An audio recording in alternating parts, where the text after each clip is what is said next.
35년 동안 같이 공주 지역에서 목회를 하면서 늘 좋아하고 또 사랑하는 그 우리 목사님이신데, 제가 존경한다고 하는 말을 이때까지 각 3번 썼습니다. 3번. 첫 번째, 우리 장인 어른께 정말 존경한다고 그렇게 말씀을 드렸습니다. 아버지, 제가 목사이지만 정말 아버지는 제가 존경합니다 그랬어요.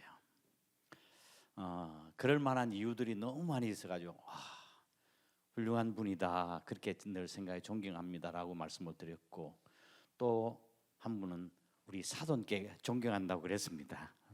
사돈은 순복음교회 장로님이십니다.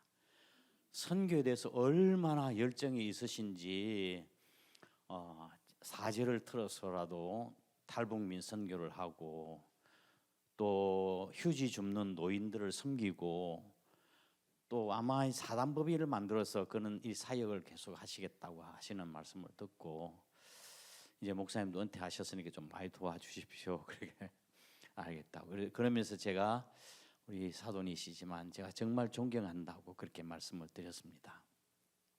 또 한 사람은 우리 조병문 목사님입니다. 후배지만 우리 집사람하고 자주 이제 가끔 만나거든요. 군산 오면 밥도 잘 사주시고 그래서 가면서 이제 둘러보고 보면서 목사님이 정말 대단하신 분이다. 선교 열정하고 하시는 모습이 너무 아름답다. 나는 도대체 지금까지 뭐 했어? 그런 생각을 할 정도로 그래서 제가 우리 제 아내하고 참 존경한다 그런 표현을 했습니다. 근데 이래 불러 주시니까 너무 감사하고요. 근데 제가 목사님, 저는 사실 CCC 출신입니다. 대학생 선교회에서 주님의 부르심을 받고 이제 저도 이제 목회 지향적인 것이 선교였으니까 제가 교회를 가는 곳마다 선교사 파송하기 시작했고 지교회를 세우고 이렇게 했었습니다. 근데 이제 비교가 안 되는 거예요. 근데 이제 제가 하나님의 뜻인 것 같은데 뜻인데 어제 좀 교회를 규모 있는 교회를 섬기다가 개척교회 다른 건 다 해봤어요. 부목사들 단독 목회도 지금 큰 교회도 섬겨봐 이 사역 해봤고 했는데 개척교회 한 번 안 해봤는데 남은 나의 생애 하프타임에는 정말 주님이 기뻐하시는 일을 한번 개척도 한번 해볼까, 정말 건강한 교회를 만들어 보고 싶다 그런 생각을 했었습니다. 그런데 이제 개척을 하다 보니까 너무 힘든 거예요. 그래서 목사님이 전화를 해서 목사님 우리 저 선교하시는데 목사님 오셔서 좀 같이 하시죠. 그렇게 해서 목사님 지금은 안 돼요. 내가 개척하는데 올인해야 되기 때문에 선교를 지금 할 수는 없고 은퇴하면 할게요. 목사님이 내가 먼저 선교하자고 했는데 그건 절대 아니에요. 목사님이 나한테 좀 같이 했으면 좋겠다고 한 거예요. 제가 조병문 목사님 보면은 지금까지 변하지 않는 것이 목사님 3가지가 있는 것 같아요. 첫 번째, 하나님 사랑과 교회 사랑은 35년 전이나 지금이나 똑같아요. 정말 존경스럽죠. 그리고 한 가지 선교 지향적인 그 목표 사역은 그것도 예전이나 지금이나 변함이 없고, 또 한 가지 변하지 않은 것이 있었는데 체중이 똑같아요. 몸무게가 똑같아요. 옛날 그때 35년 전이나 지금보다 똑같대요. 왜 이런 이야기 하냐? 이거는 자기 관리를 철저하게 하신다는 분이에요. 그렇죠? 자기 관리를 철저하지 않으면 저렇게 그 체중을 유지할 수가 없는 거예요. 그래서 참 귀한 분이다 생각을 하고, 오늘 이제 초빙을 받아서 이제 오게 됐는데, 이게 평안교회 앞으로도 더 크게 성장할 여지가 있고 좀 건강한 교회구나 하는 것을 느꼈어요. 와서 보니까 누가 시키지도 않은 것 같은데 다 알아서 하시는 것 같아요. 또 내가 일부 예배 마치고 식사를 하고 그냥 좀 돌아봤거든요. 근데 남자분 비롯해서 여자분 다 교회 청소를 하시는 거예요. 보통 교회 같으면은 예배 바치고 나면은 별로 신경 안 쓰는데 다 청소하고 깨끗하게 하는 모습을 보면 이야 정말 훈련이 잘 된 교회구나 그런 생각이 들었습니다. 그리고 젊은 분들이 너무 많아서 좋고요. 젊은 분들이 많아 좋고 오늘 특송을 하는데 보면 남자분이 어떻게 그래 많아요? 나중에 죽어서 천국 가면 천국에는 여자들만 있고 지옥에는 남자들만 있다. 네 그런 소리를 들었는데 이야 이 남성분들이 이렇게 많구나 그 생각이 들고 이게 건강하다는 증거다는 생각을 했습니다. 여자분은 말할 것도 없고 이 세 줄 네 줄까지 올라왔었어요. 야, 너무 내가 솔직히 이야기해서 좀 눈물이 났습니다. 감격스러워서. 어쨌든 귀하신 목사님과 함께 비전을 같이 하고 일을 해 나가는 여러분들에게 다시 한번 격려의 말씀을 드리고 또 축하드리고 하나님께 영광을 올려드립니다. 본문 말씀 가지고 은혜를 나누겠는데 하나님의 말씀에는 일정한 틀이 있습니다. 일정한 틀. 우선 하나님 말씀에는 먼저 원리를 먼저 말씀하시고 프린시플 원리를 말씀하시고 난 뒤에 그 다음에는 반드시 적용을 애플리케이션 적용을 말씀하고 계세요. 이 사실은 사도 바울의 서신을 보면 명확하게 알 수 있어요. 사도 바울은 서신을 쓸 때 전반부에서는 교리, 도그마, 교리를 이야기하고 후반부에는 에틱, 윤리를 이야기하고 있어요. 전반부에는 이론을 이야기하고 있다고 한다면 후반부에는 실천을 이야기하고 있고 전반부에는 총론을 이야기한다면 후반부에서는 강론을 이야기를 하고 있어요. 그래서 분명하게 이렇게 총론하고 강론이 있는데 오늘 재직 헌신 예배를 텐데 제가 뭐 이론과 윤리, 뭐 총론과 강론을 다 말씀드릴 수는 없고 총론에 있어서 헌신의 원리, 헌신의 철학에 대해서만 말씀을 드리도록 그렇게 하겠습니다. 헌신이라고 하는 뜻이 무슨 뜻입니까? 그걸 한번 보여주실까요? 한자? 보이십니까? 무슨 헌이에요? 예, 그렇죠. 장로님이세요? 집사님이세요? 예. 장로님 되실 분이세요? 제가 보는 것이 좀 뭐 틀리진 않네요. 바칠 헌. 그 다음에 뒤에는 신자는요? 몸 신자예요. 몸을 바친다고 하는 것이 헌신이에요. 그런데 한번 여쭤보겠습니다. 여기도 장로님이신가요? 예. 장로님 작년에 재직 헌신 예배 드렸어요? 안 드렸어요? 작년에 헌신 예배 드렸어요? 아니 작년에 몸 드리고 헌신 예배 했는데 오늘 또 무슨 드릴 몸이 또 있으신가요? 헌신이라고 몸을 바치는 것이 헌신인데 작년에 헌신 예배 드리고 또 지금도 헌신 예배 드려요? 왜 헌신 예배를 드립니까? 늘 울어도 눈물로서 갚을 줄 몰라서 몸밖에 드릴 것 없어 이 몸 바칩니다. 우리가 찬송을 부르잖아요. 몸밖에 드릴 것 없어 이 몸 바칩니다 하고 헌신 예배를 드렸다고 해요. 헌신 예배는 한 번 드리면 끝이에요. 몸 드렸는데 뭐 또 헌신 예배를 2개가 있고 3개가 있어요? 한 번 끝이에요. 그런데 왜 헌신 예배 드립니까? 우리 인간이 너무 잘 잊어버려요. 너무 잘 잊어버려요. 자기가 종인 줄도 모르고 주인인 줄 압니다. 자기가 잘난 줄 압니다. 착각합니다. 우리 주님은 우리의 주인이시고 우리는 종입니다. 이걸 잘 잊어버리는 거예요. 그래서 이걸 곱씹고 또 곱씹고 깨우치게 하라는 것이 헌신 예배야. 몸 한번 들였으면 그 끝이에요. 예. 예수 믿겠다고 하는 의미가 무엇입니까? 세례 받겠다고 하는 의미가 뭡니까? 세례 받는다는 의미 혹은 헌신 예배 직분을 받는다고 하는 의미가 뭡니까? 다 나름대로 다 의미가 있겠지만 한 가지만은 분명합니다. 앞으로 제가 주님 뜻대로 살고 또 결코 이제는 뒤돌아서지 않겠다고 그렇게 다짐하는 것입니다. 주님 뜻대로 한번 찬양 한번 드려볼까요? 복음송가.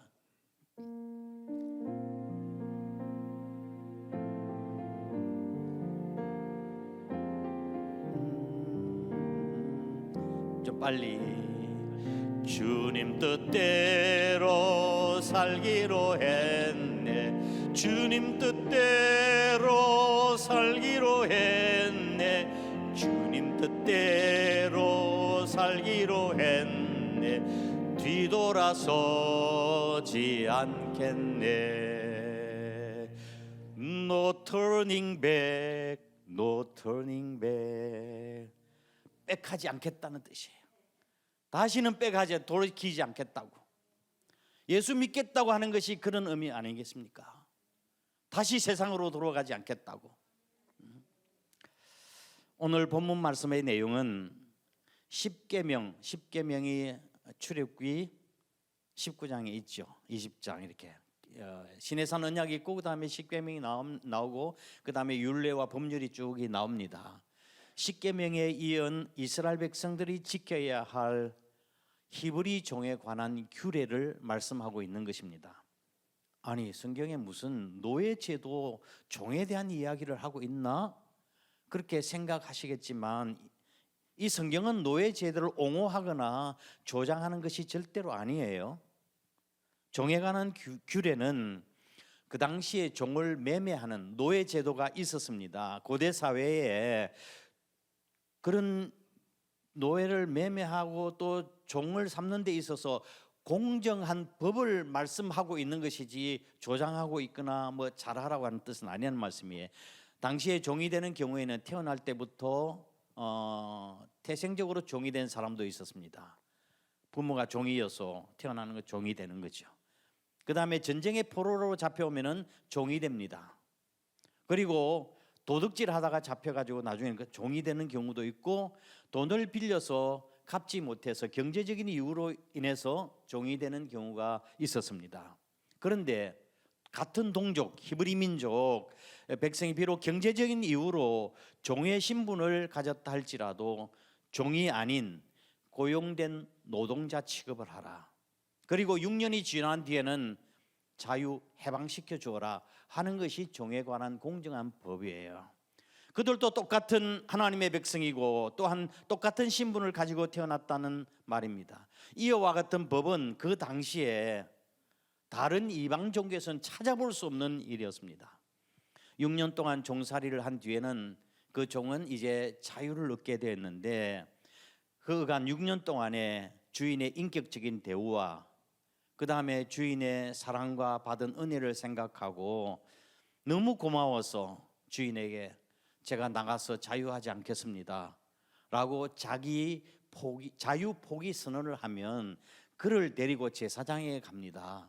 그리고 제사장 앞에서 그 고백이 사실인가 자발적으로 한 건가 확인하고 난 뒤에 그 종을 데리고 문설주에 가서 귓볼에다 구멍을 대고 구멍을 뚫어서 귀 뚫린 종, 영원한 종으로 삼게 되어집니다. 이 사람을 일컬어서 뭐라고요? 귀 뚫린 종이라고 이야기를 합니다. 오늘 설교 제목이 뭐예요? 제가 오늘 설교 제목을 보고 조금 깜짝 놀랐어요. 제 의도는 아닌데 왜 그러셨구나. 하루는 어떤 교회에서 주보를 이제 인쇄를 맡기잖아요. 맡기는데 목사님 본문 말씀과 설교를 좀 말씀해 주세요. 그렇게 이야기를 해서 인쇄소에다가 말씀을 드렸어요. 시편 23편 말씀을 가지고 설교를 하기로 했는데 여호와는 나의 목자시니 이것이 설교 제목이었습니다. 그런데 출판사에서 인쇄소에서 받아보니 목사님이 쓰시다가 좀 중간했나 깜빡 잊어버리고 뒤에 무슨 말이 있을 것 같은데 왜 여호와는 나의 목자시니라고만 하셨을까? 그래서 전화를 걸었어요. 목사님 내일 주일 설교 제목이 뭡니까? 목사님께서 여호와는 나의 목자시니라고 말씀하셨는데 이게 맞습니까? 그렇게 물었어요. 그때 목사님께 뭐라고 말씀하셨는가 하면 여호와는 나의 목자시니 그것으로 충분합니다. 그렇게 이야기했습니다. 그런데 다음날 주일 나와서 또 주부를 보니까 설교 제목이 여호와는 나의 목자시니 그것으로 충분합니다. 설교가 그렇게 길어졌어요. 저는 목사님한테 출애굽기 21장 1절에서 6절 귀 뚫린 종입니다 그렇게 됐건 거죠. 그런데 오늘 제목은 귀 뚫린 종입니다까지 다 붙인 거예요.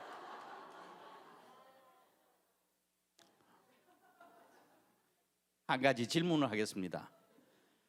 종에게 제일 큰 소망이 무엇일까요? 집 한 채 마련하는 거요? 아니 내 이름으로 된 땅 한 평 소유하는 게 소망입니까? 그렇죠. 자유지요. 자유. 미국의 정치가요 독립운동가이며 버지니아 주지사였던 패트릭 헨리라고 하는 분이 계십니다. 하면 이분이 패트릭 헨리예요. 이분이 뭐라고 이야기하는가 여러분도 아마 아실 거예요. 뭐라고 이야기했냐면 Give me liberty or give me death. liberty는 자유죠. 나에게 자유를 달라. or 그렇지 않으면 나에게 죽음을 달라라고 하는 말을 했습니다. 이 말이 퍼져나가서 미국 독립전쟁을 촉발시키게 하는 도화선이 된 것입니다. 이 간결하고도 또 정말 결연한 이 말을 아마 모르는 분은 없을 거예요. 그렇죠? 자유가 목숨보다 더 중요하다는 겁니다. 종에게 있어서 자유는 목숨보다 더 바라는 것입니다. 오늘 설교에 몇 시까지 설교해야 되나요? 벌써 3시간 2시 53분인데 아니 이게 내가 설교는 시작하는 건데 여러분이 너무 길게 했어요. 찬양도 하고 뭐 하고 막 그 저 탓하지 마시고 끝까지 잘 들어주시면 좋겠습니다. 제가 군대를 갔습니다. CCC 다니면서 하나님 앞에 헌신한 거예요. CCC 정동 이제 옛날 그 엑스플로 74라고 하는 것이 있었습니다. 여러분 잘 아시는 분은 계시겠지만 김중건 목사님 중심이 돼가지고 여의도 광장에서 엑스플로 74가 열렸습니다. 그때 저는 대학생 신분으로서 부산지구 총무순장으로 학생들을 다 이끌고 기차를 타고 여의도 광장을 갔습니다. 가서 그 비가 오는 그 아스팔트 위에 여의도 광장 집이 다 들어서 있지만 그 당 광장이었습니다. 무릎을 꿇고 막 기도하고 비 맞고 했는데 그때 너무 감격스럽고 은혜가 돼가지고 하나님 제가 하나님 앞에 헌신하겠습니다. 대학교 4학년 때였습니다. 헌신하겠습니다. 그리고 난 뒤에 이제는 졸업을 하고 난 뒤에 군회를 가야 되지 않겠어요? 이제 군회를 가면서 하나님 앞에 기도했습니다. 하나님 제가 목회의 길 제자 삼는 비전 마태복음 28장 19절 20절 말씀을 나에게 주신 제자 비전의 목표로 삼고 그러므로 너희는 가서 모든 족속으로 제자를 삼아 아버지와 아들과 성령의 이름으로 세례를 주고 내가 너희에게 분반 모든 것을 가르쳐 지키게 하라. 볼지어다 내가 세상 끝날까지 너희와 항상 함께 있으리라 하시니라. 할렐루야. 이 말씀에 제 삶을 걸고 헌신하겠다고 일어서서 서원을 했습니다. 아니 서원했으니까 돌이킬 수 있어야죠. 그래서 하나님 제가 군대는 가긴 가야 되는데 신학을 같이 공부하려고 하면 공부를 해야 됩니다. 내 지금 일반 대학에서 공부하고 신학 공부하면 공부해야 될 게 많은데 영어도 치어야 되고 그 다음에 여러 가지 논문도 써야 되고 하는데 공부할 수 있는 길로 가게 해주세요. 아니 세상에 군대 가면서 공부할 수 있는 그 곳으로 인도해 달라는 그런 기도가 어디 있습니까? 그런데 하나님 앞에 기도했어요. 그런데 정말 하나님께서 저희 기도를 들으시고 제가 상병이 되던 해에 철원 부대에 제가 파견이 됐는데 그 당시에는 37 부대라고 부대원들이 총을 차고 다녔어요. 보안 부대였어요. 정부 생산하는 부대였어요. 근데 그곳에서 좀 우여곡절이 있었지만 부대장님이 저를 콕 집어서 당번으로 삼아 주셨습니다. 당번, 이 좋은 말로 당번이지 좀 군대 용어로 하면 딱깔입니다. 나를 당번으로 불러주신 거예요. 그래서 당번이라고 하면은 내무반 생활을 안 했어요. 부대장실 옆에 조그만 방이 하나 있었어요. 그래서 있으면서 제가 외부 손님들이 오면 차 대접하고 접대하고 그리고 가끔 장군들도 많이 왔어요. 김계일 장군, 김계원 12.12 사태 때 김계원 장군님 있죠. 그분 동생이 김계일 장군이에요. 대북 성산 정보 생산 부대에서는 최고의 군의자였어요. 근데 그분도 제가 한번 모셨는데 한번 군대 이제 부대장실이 왔는데 이제 밑에 여러 가지 뭐 장군도 있고 뭐 대령도 있고 그렇잖아요. 근데 야, 내가 깜짝 놀랐어요. 깜짝 놀라. 장군이 다른 장군이 그저 무궁화다는 중령 대령을 보고 발로 팍 찬데 조인트를 막 구두발로 까는 거예요. 깜짝 놀랐어요. 장군이 그렇게 한다는 것. 야, 군대 사회는 이게 정말로 인격이라는 걸 찾아볼 수가 없는구나. 그래서 제가 뭐라고 생각했는가 하면 나에게 별을 달아줘도 나는 군대 생활을 안 하겠다 그랬어요. 뭐 내한테 무슨 별을 달아주겠어요? 그만큼 군대 생활이라고 하는 것이 자유가 없는 것이에요. 제대하면 입대하면서부터 세는 것이 있죠. 뭘 세입니까? 제대할 날짜를 꼽니다. 입대하면서부터 그만큼 자유가 없는 것이 그렇죠. 그런데 제 부대장님이 한 번은 이제 제가 병사들은 휴가가 가잖아요. 휴가를 가는데 우리 때는 2주일 휴가를 줬어요. 보름 휴가 줬어요. 근데 부대장님 제가 없으면 불편하니까 손님도 접대하고 막 불편하니까 야 김상병 일주일만 갔다 와 그렇게 이야기. 일주일만 갔다 와 그러는 거예요. 아니 그 손꼽아 기다리는 것이 휴가를 기다리는 건데 일주일만 갔다가 오는 거 빼면은 며칠 남지도 않는데 부대장님 저는 2주일 보름은 갔다 와야 되겠습니다. 제가 어거지를 폈어요. 할 수 없이 갔다 오라고 하시더라고요. 그런데 그때부터 갔다 오고 난 뒤에 부대장님이 좀 태도가 달라지셨어요. 저놈은 못 믿을 놈이구나 그런 거 했는 건지 금고 열쇠를 내가 가지고 있어요. 부대 운영비 그 안에 부대장의 도장까지 있었거든요. 사병들의 휴가 보낼 때 다 도장 찍어주는 게 그 도장까지 다 들어있는데 내한테 금고 열쇠를 안 주시는 거예요.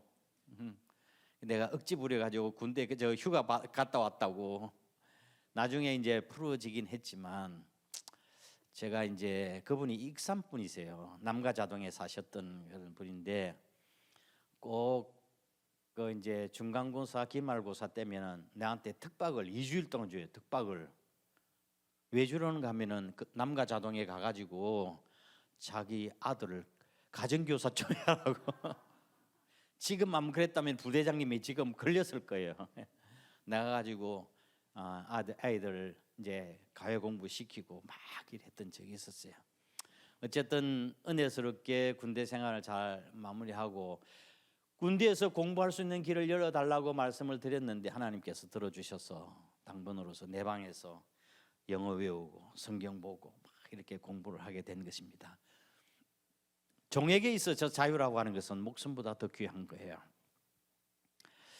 종이 6년 동안 주인을 섬겨왔지만 그러나 이 종이 나가서 자유하지 않겠다고 자기 자유 포기 선언을 하게 되면서 종의 처지 그대로 남아있기를 원하고 주인을 위해서 살고 주인을 위해서 죽으며 주인을 위해서 영원한 결단을 종으로 살겠다는 결단 내린 데는 무슨 이유가 있을 것 아니겠어요?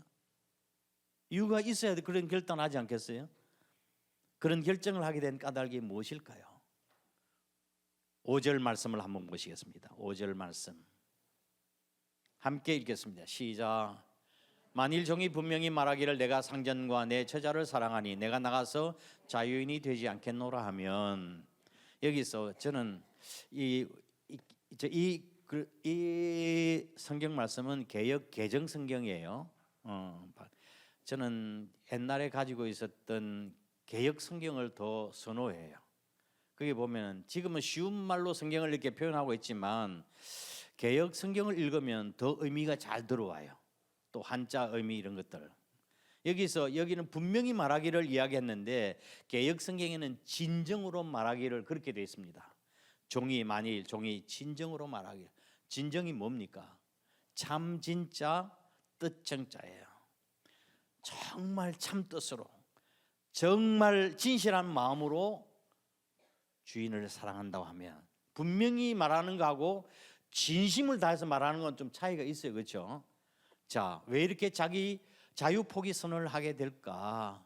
그 첫 번째 이유가 사랑 때문이었습니다. 사랑, 주인의 사랑 말씀이죠. 주인이 베푸신 그 은혜 때문에 자유 포기 선언을 한 것입니다. 3절 말씀을 다시 한번 보겠습니다. 3절 시작. 만일 그가 단신으로 왔으면 단신으로 나갈 것이요 장가들었으면 그의 아내도 그와 함께 가려니와. 아멘. 홀로 왔으면 홀로 나가고 결혼해서 종으로 들어왔으면 이제 아내와 같이 나갈 수 있어요. 그 다음에 4절 말씀 보겠습니다. 4절 시작.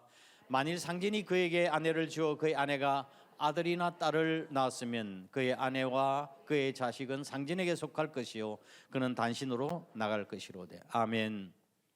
만약에 이게 종이라고 하면 결혼할 수 있는 여건이 되지를 못했습니다. 종이. 왜냐하면 결혼을 하게 되면 그 당시에 많은 결혼 지참금을 여자집에 주고 신부집에 주고 그 여인을 데려와야 하기 때문에, 아니 경제적인 이유로 종이 되었는데 어떻게 돈을 주고 여자를 데려와서 결혼할 수 있겠어요? 불가능한 거죠. 그런데 주인이 이놈 똑똑한 놈이다, 괜찮은 놈이구나 해서 여자를 소개시켜서 결혼을 시켜줬어요. 그런데 같은 여종이요. 그런데 결혼을 해가지고 자식을 낳았어요. 아들, 딸. 6년이 됐습니다. 그때는 아들, 딸, 그 다음에 부인은 주인의 재산, 주인에게 속했죠. 그래서 주인에게 그냥 남겨두고 자기 자신 혼자만 나갈 수 있었던 거예요. 결혼을 시켜준 것은 전적인 주인의 은혜요, 또한 호의였습니다. 이럴 때 아내를 두고 아들, 딸 두고 또 주인의 호의를 생각해 보면 내가 너무 은혜를 많이 입었구나. 그리고 가족의 소중함을 알고 종이 되겠다고 자원한 것입니다. 링컨이 어느 날 남북 전쟁해서 노예 해방 운동을 했던 링컨이 어느 날 시장을 지나가고 있는데 흑인 가족들이 붙들고 울면서 종으로 팔려가 뿔뿔이 다 헤어지는 그런 상황에 막 울면서 헤어지지 않으려고 하는 모습을 보고 링컨이 눈에 눈물이 흘렀어요. 그래서 그 종들을 가족을 다 샀어요. 돈을 주고. 그리고 난 뒤에 그 가족에게 이렇게 이야기했습니다. 앞으로 당신들은 자유인입니다. 내가 자유를 줄 테니 살고 싶은 곳에 가서 마음껏 행복하게 사십시오 라고 이야기를 했습니다. 그랬더니 그 가족들이 뭐라고 이야기했는가 하면, 주인님, 우리는 주인님을 따라가겠습니다. 그리고 주인님의 영원한 종이 되겠습니다 라고 고백했습니다. 오늘 본문에 나타난 종도 자유를 포기하고 나는 주인님을 사랑합니다, 영원히 종이 되겠습니다 라고 고백하고 있는 것입니다. 주님을 사랑합니다. 여러분도 그렇게 고백할 수 있으십니까? 입술로 하지 말고요. 정말 그렇게 사랑할 수 있습니까? 세 번째 물어보면 소리가 더 적어질 거예요 아마. 주님을 내가 사랑합니다는 이 고백이 우리 마음속에 우러나오는 진정한 고백이 될 수 있길 바랍니다. 우리가 찬송으로 고백을 한번 해보도록 하겠습니다. 314장 내 구주 예수를.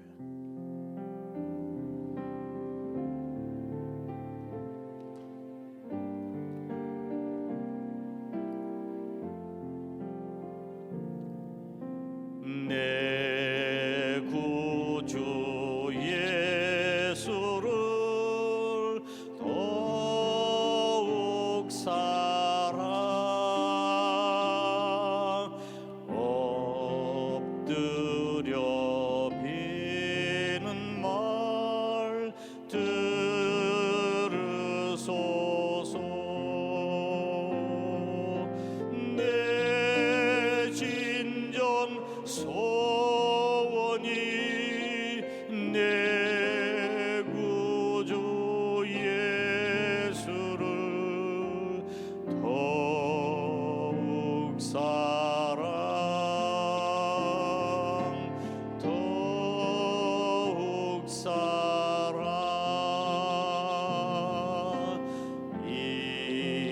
전엔 세상 나 기뻐서도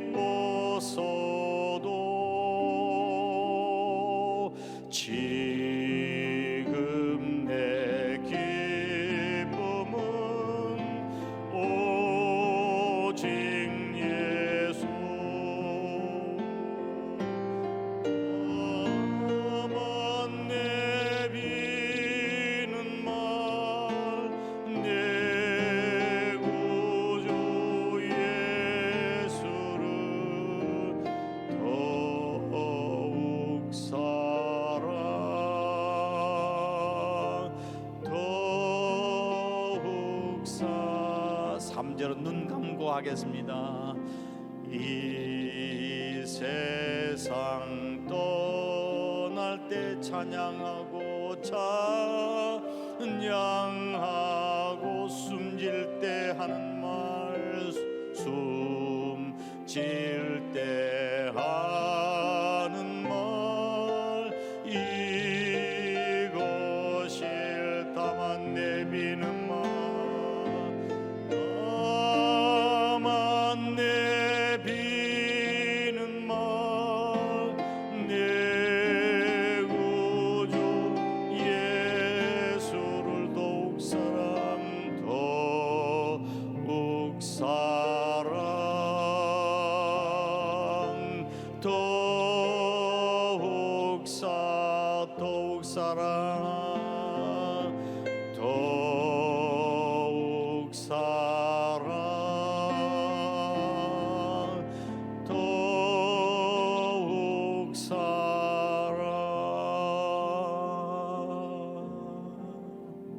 아멘. 6년 동안 종사를 하다가 얼마든지 자유할 수 있었지만 자유 포기 선언을 한 것은 바로 주인에 대한 사랑 때문이었습니다. 2008년도 수찬성에 대지진이 일어났습니다. 사망이 7만 명, 실종 2만 명, 부상자가 37만 명이라고 하는 대지진이 일어났습니다. 사진을 한번 보여주실까요? 그런데 구조활동을 벌이던 구조대원들이 한 여성의 시신 앞에 갑자기 얼어붙었습니다. 젊은 여성이 이 머리 위에 웃옷을 뒤집어 쓰고 흙이 떨어져 내리지 않도록 하고 있었습니다. 고개를 푹 숙이고 있는 숨진 채로 발견되었습니다. 이 여인의 시신을 들어올리자 그 밑에는 갓 태어난 지 서너 달밖에 되지 않는 아기가 잠들어 있었습니다. 아기는 죽은 엄마의 젖꼭지를 물고 있었는데 엄마는 자기가 죽더라도 얼마 동안은 아기가 젖을 먹고 버틸 수 있을 것이라고 생각하고 아기에게 젖을 먹인 것입니다. 아기 엄마는 두 무릎을 꿇고 두 팔로 벽을 지탱한 채 품속에 있는 아이를 넣고 있었기 때문에 발견 당시 아이는 아무런 상처도 입지 않고 편안하게 잠들어 있었습니다. 그런데 아기 옆에 놓인 휴대폰 액정에는 엄마의 액정에는 이렇게 글이 써 있었습니다. 사랑하는 아가, 만약 네가 살아남게 된다면 엄마가 너를 사랑했다고 하는 것을 꼭 기억하렴. 이 보도에 전 중국민이 눈물을 자아냈습니다. 이 아이가 자라서 어머니의 은혜를 잊을 수 있겠습니까? 만약 은혜를 잊는다면 그건 인간이 아니죠. 짐승보다 못한 거죠. 제가 11월 달 말에 은퇴를 했습니다. 10월 달에 사표를 내고 이제 한 달 동안 리모델링, 오실 목사님께서 리모델링 해주게 비었는데 그동안 정리를 하느라고 왔다 갔다 하고 저희 집 뒤에 진돗개 한 마리가 있었습니다. 진도에 사시는 우리 집사님 한 분이 목사님 진돗개 키워보실 생각이 있었어요 해서 아주 꼬마 새끼 진돗개를 가지고 키웠습니다. 이제 성년이 됐는데 벌써 8년이 됐죠. 제가 이사를 주인이 막 이렇게 하는 모습을 보고 주인이 이사를 가는구나 알아차렸던 것 같습니다. 그때부터 밥을 먹지 않기 시작했습니다. 한 달 뒤에 그것을 이제 원로 목사 추대식을 마치고 하루는 전화가 온 거예요. 목사님, 집사람한테 왔습니다. 사모님, 강아지가 밥을 먹지 않고 병들어 죽어가고 있어요. 그래서 얼른 그 다음 날 월요일 날 제가 찾아갔죠. 가보니까 밥을 먹질 않아서 맛있는 밥 보니까 번죽도 사주고 우유도 주고 계란도 가지고 안 먹었어요. 딱 보니까 너무 말라 있는 거예요. 그래서 내가 눈물이 왈칵 쏟아졌어요.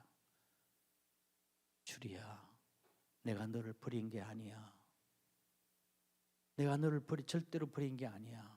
내가 은퇴를 하고 아파트로 이사를 가는데 너를 데려갈 수 없어서 그랬던 거야. 미안해. 너를 버린 거 아니야. 막 눈물을 흘렸어요. 그리고 난 뒤에 이제 밥 잘 먹고 있으면 또 내가 올게 그렇게 이야기를 했습니다. 그리고 이제 눈물 흘리면서 갔는데 며칠 있다가 또 전화가 온 거예요. 우리 권사님한테 전화가 왔어요. 주리 밥을 챙겨주는 권사님인데, 사모님, 주리가 죽은 것 같아요. 눈을 뜨고 움직이지도 않아요. 그래서 놀래가지고 갔지요. 갔는데 보니까 죽지는 않았어요. 움직임이 느껴지더라고요.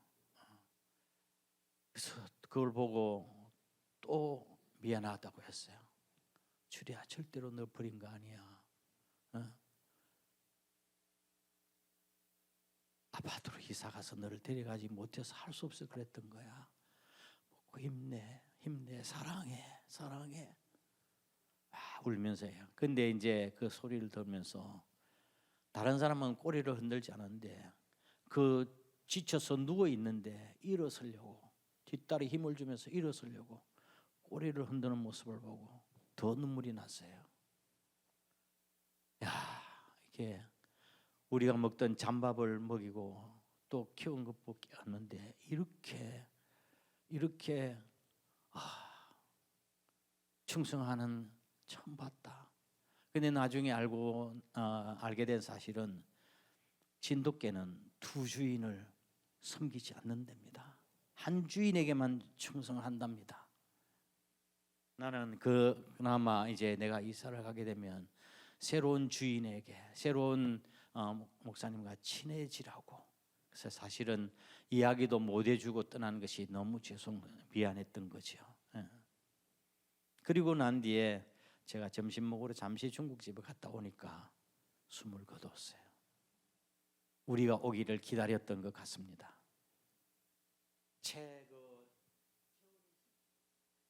진돗개를 내가 들고 산에 파묻고 울면서 돌아왔습니다.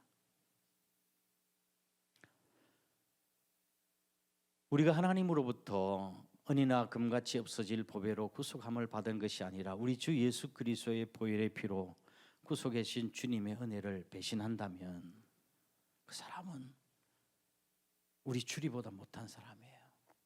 짐승보다 못한 인간이에요. 사도 바울이 의외로 싫어하던 단어가 있었습니다. 사도 바울이 의외로 싫어하던 단어, 그것이 종이었습니다. 갈라디아서 5장 1절 말씀을 한번 보실까요? 갈라디아서 5장 1절 시작. 그리스도께서 우리를 자유롭게 하려고 자유를 주셨으니 그러므로 굳건하게 서서 다시는 종의 멍에를 매지 말라. 여기 자유라는 단어가 몇 번 나와요? 2번. 자유를 주셨다. 또 다시는 뭘 멍에를 매지 말라? 종의 매를. 하나님께서 우리에게 자유를 주셨으니 다시는 종노로 타지 말라. 그렇게 말씀하고 있는 거예요. 그러나 정작 자기 자신을 향해서는 뭐라고 이야기하고 있는가 하면 그리스도 예수 우리 주 예수 그리스도의 종된 바울은, 그리스도 예수의 종된 나 바울은 종을 싫어했던 그였지만 그는 스스로 자신을 예수 그리스도의 종으로 표현하고 있는 것은 주님의 은혜가 너무 놀랍고 크고 감격스럽기 때문이었습니다. 내게 주어진 자유를 거절하고 하나님의 뜻대로 살기로 작정한 사람을 주님의 종이라고 부릅니다. 그러기에 다른 사람은 주일날 놀러가고 여행을 가지만 그러나 우리는 그 자유를 거부하고 하나님 앞에 나와 예배를 드리는 거예요. 돈 역시 내게 주어진 거 다 쓸 수 있는 자유가 있습니다. 내 것 가지고 내가 쓰는데 누가 말하겠습니까? 그렇지만 소득의 10분의 1을 하나님께 드리고 나머지 것도 하나님이 기뻐하신 대로 뜻대로 쓰기를 원합니다. 이것이 바로 종입니다. 하루 이 시간도 하나님이 원하시는 대로 쓰시는 사람이 바로 귀 뚫린 종입니다. 사랑하기 때문에 포기된 자유는 아름답고 정말 감격스러운 거예요. 주님을 사랑하기 때문에 내가 할 수 있는 자유를 포기하고 주님 기뻐하시는 삶을 살 수 있길 주의 이름으로 축원합니다. 귀 뚫린 종의 두 번째 원리는 영원히 그 상전을 섬겨야 합니다. 두 번째, 영원히 그 상전을 섬겨야 된다. 6절 말씀하고 있죠. 귀 뚫린 종은 일시적인 것이 아닌 영원히 주인을 섬겨야 합니다. 그의 헌신은 반납될 수가 없습니다. 시작하면서 말씀드렸지만 헌신은 한 번 드려지면 끝이에요. 몸이 한 개밖에 없지 몇 개나 있어요? 한 번 드리면 끝이에요. 귀 뚫린 종은 영원히 그 상전을 섬겨야 합니다. 제가 중요한 성경 구절 한 군데를 여러분에게 소개해 드리겠습니다. 중요한 성경 구절 로마서 6장 13절입니다. 한번 읽어보실까요? 시작. 또한 너희 지체를 병기로 죄에게 드리지 말고 오직 너희 자신을 죽은 자 가운데서 다시 살아난 자로 하나님께 드리며 너희 지체를 의의 병기로 하나님께 드리라. 드리라고 하는 말이 몇 번 나옵니까? 3번. 드리지 말고 그 다음에 두 번째 드리며 돼 있죠. 그런데 이 세 단어는 내용이 다릅니다. 13절 하반절 A, 13절 A를 보면은 드리지 말고라고 하는 단어는 한번 헬라어 원문에는 이렇게 되어 있습니다. 파리스타 네테라고 되어 있어요. 이거 여러분 절대로 모르셔도 돼요. 알 필요가 없어요. 목사님들이나 알 필요가 있고 여러분은 뭐 알 필요가 없어요. 메데 파리스타 네테라고 되어 있습니다. 이거는 현재 능동태 명령법이라고 이야기해요. 그런데 헬라의 현재법은 계속적인 용법을 이야기합니다. 계속적인 용법. 죄에게 드리지 말라 하면 죄에게 드리고 또 내 자신을 죄에게 드리고 또 죄 짓고 또 죄 짓고 그렇게 하지 말라고 하는 뜻이에요. 계속적인 용법이에요. 그 다음에 두 번째 드리라고 하는 말은 13절 B에 보면은 파라스테 사테라고 되어 있습니다. 파라스테 사테. 이것은 제일 부정과거 능동태 명령법입니다. 이것은 단번에 드려지는 행동을 이야기하는 것입니다. 단번에 한번 드려지는 거예요. 내 몸을 하나님이 기뻐하시는 의의 병기로 하나님께 드리라. 끝. 한 번만에 드리면 끝이에요. 드리고 또 드리고 또 드리고 그런 뜻이 아니에요. 한 번 드리면 끝이라고 하는 것입니다. 제가 신학대학원을 졸업하고 전도사 쉬치를 받을 때 당시에 총회장 목사님이셨던 고 박종만 목사님께서 저희들 보고 이렇게 이야기했습니다. 이제 여러분은 귀 뚫린 종입니다. 여러분의 헌신은 반납되지 아니합니다 라고 말씀하신 것이 제 평생에 잊혀지지 않고 있습니다. 여러분은 귀 뚫린 종이에요. 헌신은 반납되지 않습니다. 제가 참 목회 생활이 힘듭니다. 사실은 힘든 목회 생활. 앞으로 제 아들도 목사인데 걱정이에요. 어떻게 이 앞으로 목회를 갈수록 목회 환경이 나빠지고 있으니까요. 교회가 부흥되지도 않죠. 또 약해지죠. 또 목사님에 대한 인식, 옛날에 목사님은 하늘 우러듯 봤는데 요즘은 이발사보다 못한 것이 목사님 아닙니까? 그만두고 싶다는 생각이 들었습니다. 여보, 그만두고 좀 시골에 가서 농사로 좀 지을까? 그랬더니 당신 농사 짓는 게 얼마나 힘든 줄 아느냐고 그래요.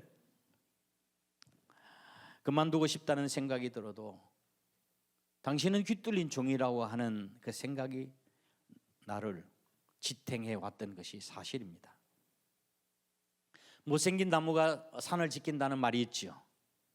잘생긴 나무는 누가 베어가고 또 캐가고 하지만 못생긴 나무는 누구도 건드리질 않아요. 이처럼 나는 귀뚫린 종이라, 나는 못난 놈이다 라고 생각을 하고 하나님이 교회를 영원토록 지키고 복음을 위해서 사는 여러분이 될 수 있기를 주의 이름으로 축원합니다. 이제는 우리의 주인이신 주님을 떠날 수가 없습니다. 나를 구속해 주신 은혜, 그 은혜를 생각하면 어떻게 주님을 떠날 수 있겠습니까? 평생 종이 되어서 영원토록 주님을 섬겨도 그 은혜를 갚지 못할 것입니다. 어떤 한 주인에게 하녀가 있었습니다. 그 주인은 엄격한 사람이었습니다. 그 하녀에게 10계명을 주었습니다. 10계명. 제1계명 6시에 기상할 것, 2계명 6시 반에 빵까지 청소를 완료할 것, 3계명 7시까지 목욕물을 준비할 것, 4계명 8시까지 출근을 준비할 것 등등 쭉쭉 해가지고 퇴근까지 청소 완료해 놓을 것 해가지고 10계명을 다 주었어요. 만약에 지키지 않으면 해고시키겠다고 이야기했습니다. 저희는 이 이야기를 들으면서 제가 사운드 오브 뮤직이 나오더라고요. 그죠?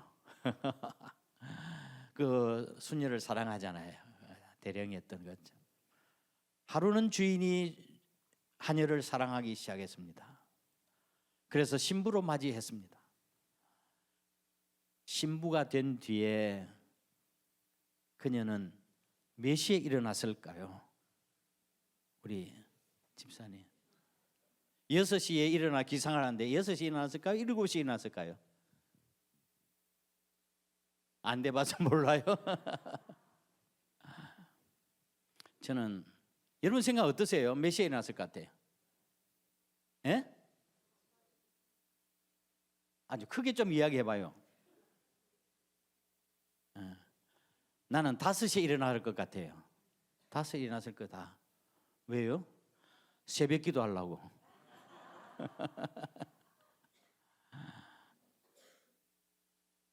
자, 아마 엄한 주인 밑에서, 엄격한 주인 밑에서 두려워서 벌벌 떨던 그 생각을 하면, 또 주인이 비천한 나를 얼마나 사랑해 주신 것을 생각한다면 늦게 일어날 수 있겠습니까?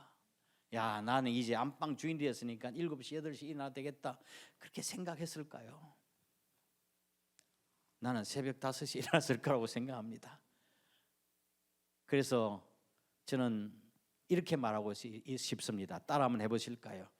은혜는 율법을 폐지시키는 것이 아니라 더 완성시키는 것이다. 은혜잖아. 여주인이 안방 주인이 됐잖아요. 이제는 6시 안 일어나도 돼. 율법을 폐기시키는 것이 아니라 더 완성시키는 것이다. 5시 일어났을 거예요. 예수님께서 나는 율법을 폐지시키러 온 것이 아니라 뭐 하러 왔다고요? 완전케 하려 왔다. 그게 무슨 뜻입니까? 예수님께서 십자가상의 사랑을 보여주신 걸 말씀하고 있는 거예요. 예수님을 따라다니는 사람들이 자신의 필요를 채운 뒤에 떠나가는 모습을 보고 예수님께서 제자들이 이렇게 물으셨습니다. 너희도 떠나가려느냐? 너희도 떠나가려느냐? 물었을 때 베드로가 뭐라고 대답했습니까? 영생의 말씀이 주께 있사오매 우리가 어디로 가리까? 라고 대답했습니다. 만약에 오늘 우리 주님께서 너희들도 나를 떠나리나 물으신다고 한다면 어떻게 대답하시겠습니까? 자신의 필요를 채우고 이제는 뭐 뭐 부를 것이 없다고 생각하고는 이제 주님 없어도 살 수 있겠다고 생각하고 떠나려고 하는 사람들 보고 하신 말씀이에요. 제가요 어떤 대전에 사시는 그런 집사님인데 연락이 왔어요. 병원에 아버지가 계신데 우리 아버지 꼭 좀 전도 좀 해주세요. 전도 좀 해주세요. 그분이 위암이 걸려서 병원에 계신 거예요. 그래서 제가 찾아가서 기도해드리고 또 말씀 전하고 기도해드렸습니다. 수술을 했는데 결과가 너무 좋았어요. 그러니까 위암 수술을 성공적으로 마친 거예요. 그리고부터 제가 복음을 전했는데 교회 나오기 시작했어요. 열심히 나왔어요. 저 멀리 뭐 성동 쪽에서 교회하고 거리가 먼데 나오셨거든요. 그런데 몇 년이 지나고 난 뒤에 그 남자분이 집사님이 보이질 않으신 거예요. 잘. 그래서 부인 집사님한테 내가 말씀을 물었어요. 왜 어떻게 집사님 안 오시나요? 그래서 귀가 잘 안 들려서 지금 목사님 하신 말씀이 잘 못 알아들어서 못 온대요. 근데 나중에 사실은 알고 보니까 그분이 이렇게 이야기했습니다. 저에게 집에까지 찾아왔는데 목사님 죄송합니다. 목사님 기도 덕분에 제가 위암도 고치고 수술을 받고 잘 건강하게 되었습니다. 그래서 제가 목사님의 은혜에 보답하고자 3년 동안 교회 다녔습니다. 보답 드리기 위해서 3년 동안은 교회 나왔습니다. 그것으로 끝이에요.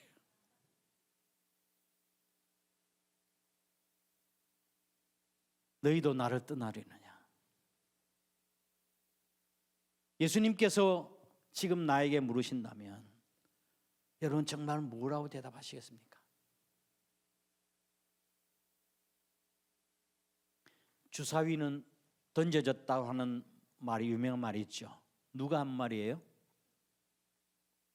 주사위는 던져졌다.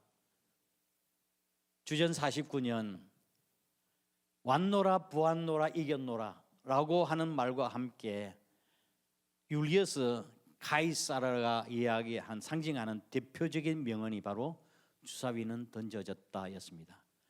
영어 표현을 하면 카이사르가 아니에요. 시저죠. 율리어스 시저 많이 들어보셨죠? 당시 카이사르는 8년간의 가르시아 정복 전쟁을 성공 뒤에 마치고 이제 로마로 돌아오고 있었는데 로마 원로원에서 이 카이사르의 권력에 대해서 견제하기 위해서 로마로 들어오는데 무장 해제를 하고 로마로 들어와라 그렇게 이야기했습니다. 이게 카이사르가 그 사실을 몰랐겠습니까? 이에 반발해서 카이사르는 군대를 이끌고 루비콘 강을 건넜습니다. 그리고 난 뒤에 입성하면서 군사들에게 역사적인 명언을 남겼습니다. 주사위는 던져졌다. 우리는 이미 루비콘 강을 건넜기 때문에 이 앞으로는 죽음이냐 승리냐 그 두 중에 한 가지밖에 남지 않았다는 뜻입니다. 카이사르는 로마 군대를 이끌고 로마로 입성해서 원로원의 세력을 완전히 몰아내고 로마의 패권을 잡게 되는 로마 역사상 가장 중요한 인물 율리어스 시저가 된 것입니다. 주사위는 던져졌다 하는 말은 이미 돌이킬 수 없는 상태를 말하는 거예요. 루비콘 강을 건넌 거예요. 다시 돌아갈 수가 없어요. 우리의 헌신은 반납될 수가 없어요. 주사위는 던져졌어요. 이미 결정난 일이라고요. 헌신은 한 번으로 끝나는 거라고요. 영원히 귀 뚫린 종으로 우리 주님을 섬길 수 있길 주의 이름으로 축원합니다. 세 번째로 귀 뚫린 종의 원리. 귀 뚫린 종은 종의 흔적이 있어야 합니다. 종의 흔적이 있어야 돼요. 귀 뚫린 종은 누가 보아도 알 수 있어요. 종이라고 한다 할지라도 귀에 구멍이 뚫려지지 않으면 표시가 나질 않습니다. 귀에 구멍이 귀 뚫린 종인지 아닌지 알 수 없지요. 그러나 귀에 구멍이 딱 뚫려 있으면 누구든지 알 수가 있어요. 아, 저 사람은 귀 뚫린 종이다. 영원히 종이구나. 우리에게도 그런 귀 뚫린 종의 흔적이 있어야 합니다. 제 처가가 요 강 너머에, 바다 너머에 서천입니다. 서천 한산 마량리인데, 가끔 제가 이제 휴가 때 이제 내려가면 이제 여러 가지 필요한 곳, 수선할 곳 있으면 제가 봐드립니다. 내가 공대를 졸업했기 때문에. 그래서 마당이 너무 어두운 거예요. 바깥에 외등이 있긴 하지만 너무 마당이 너무 넓은 정원이 어두워가지고, 그래서 불이 좀 밝았으면 좋겠다고 해서 제가 마당 중간에 큰 구멍을 파고 이만한 나무를 심어서 그 다음에 서천에 나가가지고 전선줄과 그 다음에 큰 이제 형광등 이런 것을 사가지고 와서 그 시설을 했습니다. 그런데 내가 일을 하다가 갔거든요. 뭐 허름한 바지에다가 모자도 쓰고 뭐 잠바대 입고 막 허름한 곳을 가지고 이거 전구 좀 주시고 뭐 좀 주시고 이야기했더니 이제 그분이 저를 가만히 보시더니 혹시 목사님이신가요? 아니 내가 막 허름한 노동자 일꾼하고 갔는데 저보고 혹시 목사님이시냐요? 제가 잘 찾아간 것이 그분이 예수 믿는 집이었어요. 싸게 잘해 주시더라고요. 저는 그분이 나를 목사님이신가요? 불러주는 그 한마디에 너무 감격스러웠어요. 내가 무슨 이게 목사의 뭐 내 이마에 뭐 좀 써놨나? 흔적이 있나? 우리도 귀 뚫린 종의 흔적이 있어야 합니다. 그런데 하필이면 왜 귀에다가 구멍을 뚫었을까요? 왜 귀에다가 구멍을 뚫었을까요? 성경에서 귀는 대개 남의 말을 청종하고 겸손히 순종하는 지체요. 이 귀는 우리 몸속에 속해 있는 예수 기관으로 여겨졌던 것이 귀예요. 그렇죠? 따라서 귀를 뚫는다고 하는 것은 자유를 포기하고 영원히 주인을 섬기겠다, 주인의 말에 청종하겠습니다라고 하는 상징적인 의미를 가지고 있는 거예요. 귀에 구멍 뚫린 성도가 되시기를 주의 이름으로 축원합니다. 내일 당장 가서 귀에 가서 구멍 뚫고 귀걸이 하라는 말은 아니고요. 예수님을 나의 구주 주님으로 모시고 하나님의 말씀을 듣고 순종하는 사람이 되자는 말씀입니다. 말씀에 순종하고 목사님 말씀에 순종하고. 하나님의 말씀은 혹시라도 주의 종이 말했는데 그것이 틀렸다 할지라도 하나님께서는 순종하는 그 사람을 통해서 모든 것이 또 나중에 더 합력해서 더 선을 이루게 해주시는 분이 하나님이십니다. 할렐루야. 당시 말을 잘 안 듣는 종에게 하는 말이 있습니다. 말을 잘 안 듣는 종에게 하는 말, 내 귀에 아직 구멍이 뚫어지지 않았구나, 내 귀에 아직 구멍이 뚫어지지 않았구나 라고 책망했다는 말입니다. 귀 뚫린 종, 순종의 모습을 가질 수 있길 바랍니다. 갈라디아서 6장 17절 말씀을 보면 사도 바울에게도 이런 흔적이 있었습니다. 6장 17절 시작. 이후로는 누구든지 나를 괴롭게 하지 말라. 내가 내 몸에 예수님의 흔적을 가졌다고 이야기했습니다. 사도 바울이 지니기를 원했던 것은 예수님의 흔적이었습니다.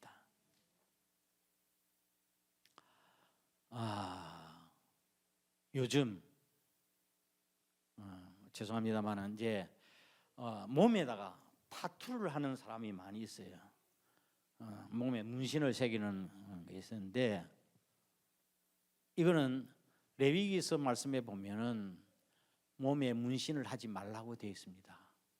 죽은 자를 위해서 자기 몸을 해하지 말고 몸에 문신을 새기지 말라. 이거는 과거 그 당시에 이방인의 풍습이었습니다. 물론 그 법이 오늘날까지 유효하다고 하는 것은 장담할 수는 없지만 어쨌든 저는 문신이 없습니다. 한 번은 저 운동을 하고 목욕탕에 갔는데 온몸에 문신을 한 사람이 들어왔어요. 남자가. 너무 혐오스러웠어요. 이방인들이 하는 습관이었어요. 저도 내 몸에 흔적이 있습니다. 무슨 흔적이에요? 이 손등에 톱날에 이 손이 날아갈 뻔했던 적이 있었습니다. 시골에서 목회를 하다가 조평리에서 목회하다가 너무 어려운 난방이 안 돼 있었어. 참나무를 한 트럭을 사다가 경운기에 벨트를 걸어서 이렇게 나무를 잘라서 이제 화목 보일러 떼다가 이게 톱날이 걸려서 손이 날아갈 뻔했습니다. 악 하고 소리를 질렀는데 아내가 소리를 듣고 와가지고 급하게 또 이장님 집에 가서 막 연락해서 신봉 계시는 목사님 연락해서 성령차 빨리 오셔서 가서 수술을 했는데 다행히 신경과 힘줄은 나가지 않고 상처만 난 거예요. 수술을 했습니다.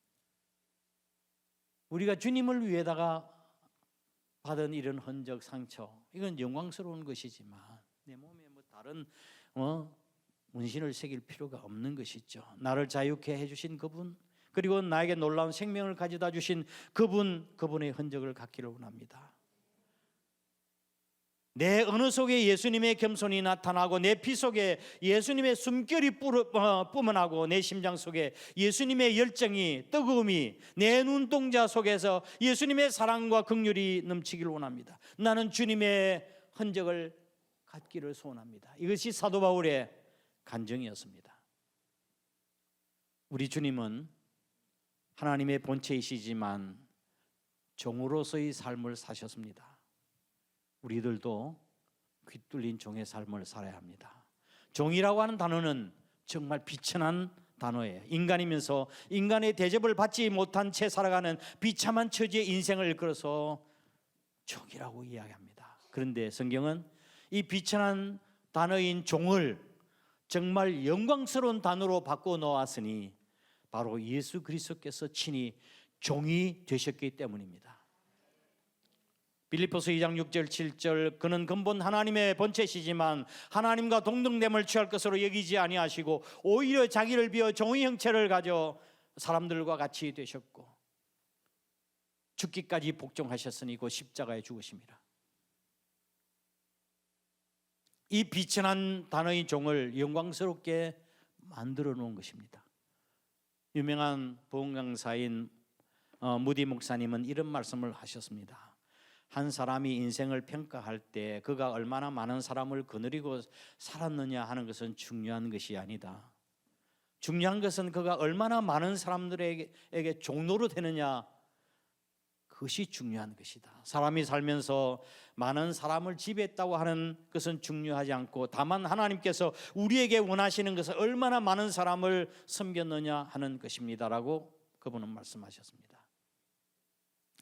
우리 조 목사님께서는 제자 훈련을 참 잘 하시고 또 잘 이끌어 가시는 분인데 여러분한테 뭐 한번 물어보겠습니다. 저도 제자 훈련을 하면 제자 훈련의 마지막 코스는 뭐라고 생각하세요? 제자 훈련의 마지막 코스, 예수님께서는 이렇게 말씀하셨습니다. 누가복음 17장 10절 이와 같이 너희도 명령받은 것을 다 행한 후에 이르기를 우리는 무익한 종이라 우리의 하여야 할 일을 한 것뿐이다 입니다라고 말할지니라고 말씀하셨습니다. 우리가 명령받은 것을 다 행한 후에 주님 우리는 무익한 종입니다. 다만 하여야 할 일을 한 것뿐입니다. 저는 이 말씀을 제자에도 그 다음에 섬김에도 서번트후드의 진수라고 생각합니다. 여러분도 귀뚫린 종의 자세를 가지고 몸된 교회를 섬기시기 바랍니다. 제가 제자 훈련을 하는 동안 한 분이 이렇게 저에게 물었습니다. 목사님, 언제까지 제자 훈련을 받아야 됩니까? 훈련 받는 게 귀찮았던 모양입니다. 언제까지 훈련을 받아야 됩니까? 내가 이렇게 대답했습니다. 모든 사람들이, 또 성도들이, 또 주의 종이 나를 무시하고 종처럼 취급한다고 해도 화가 나지 않고 아무렇지도 않을 때 그때까지 훈련해야 한다. 보통 사람들이 나를 종처럼 취급하면 내가 네 종인 줄 아느냐라고 이야기 화나잖아요. 내가 종처럼 취급을 받아도, 교회에서 종처럼 취급받아도 아무렇지도 않는 상태, 제자 훈련의 servanthood의 진수예요. 우리 주님은 그렇게 사셨습니다.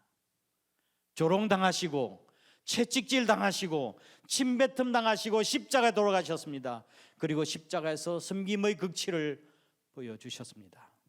이것이 제자도의 마지막 코스예요. 헌신 예배를 드리는 저와